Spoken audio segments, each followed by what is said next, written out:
ينادي مناد كل ليلة من ليالي شهر رمضان: يا باغي الخير أقبل ويا باغي الشر أقصر، ولله عتقاء من النار، وذلك في كل ليلة. يا باغي الخير أقبل. هل أحد لا يريد الخير؟ كلنا نريد الخير، كل الناس يريدون الخير، لكن الشأن لا يقتصر على الإرادة، لا بد من العمل. فإذا أردت الخير فاعمل.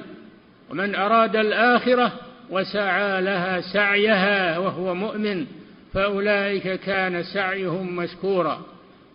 فإذا أردت الخير فاعمل، اعمل الخير، ولا يكفي الإرادة.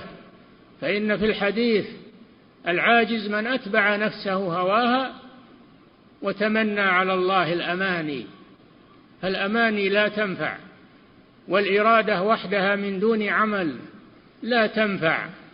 يا باغي الخير أقبل، أقبل على الله بالطاعات، أقبل على الله بالقربات، وأول ذلك المحافظة على الفرائض في أوقاتها، ثم بقية الأعمال بادر بها، نوعها، اشتغل بها، فإنك بحاجة إليها عما قريب.